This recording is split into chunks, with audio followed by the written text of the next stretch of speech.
আসসালামু আলাইকুম। আজকে আমি দেখাবো আর্ডিনারি ব্যবহার করে কিভাবে ESP32 প্রোগ্রাম করতে হয়। এখানে লোড হিসাবে একটি এলইডি কানেক্ট করে নিয়েছি। এলইডি পজিটিভ 32 এর D4 এবং নেগেটিভ গ্রাউন্ডের সাথে কানেক্ট করে নিয়েছি।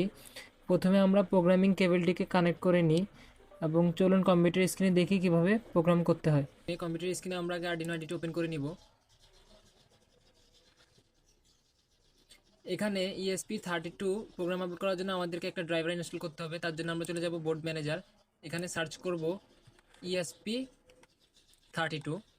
তাহলে দেখতে পাবেন এখানে আসলে দুইটা আসছে, একটা হলো আরডিনো ESP32 বোর্ড আর একটা হলো ESP32। তো আমরা ESP32টা আসলে ইনস্টল করলে হয়ে যাবে। আমি আসলে আগে থেকে ইনস্টল করে রেখেছি, তো তো আপনারা জাস্ট এখান থেকে ইনস্টল করে নেবেন।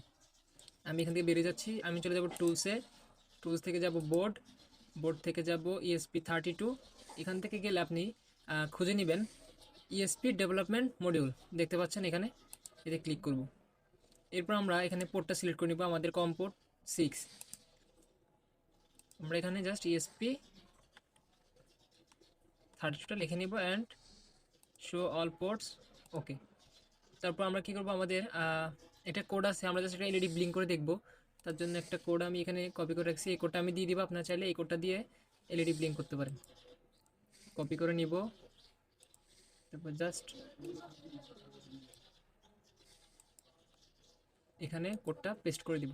তো আমাদের এখানে ডিলে টাইমটা দেখতে পাচ্ছেন 1 সেকেন্ড দেওয়া আছে। 1 সেকেন্ড অফ থাকবে, 1 সেকেন্ড অন থাকবে। তো আমরা জাস্ট আপলোডে ক্লিক করে দিচ্ছি। দেখতে পাচ্ছেন আমাদের আপলোডিংটা কমপ্লিট হয়েছে, এখন এমনি এলইডি ব্লিঙ্ক করতেছে। তো আসলে আমরা এভাবেই ESP32কে আরডিনো আইডি দিয়ে কোড করতে পারি। আমরা এখন একটা কাজ করব, আমাদের এখানে ডিলে টাইমটা একটু চেঞ্জ করে দেখবো যে আসলে কেমন হয়।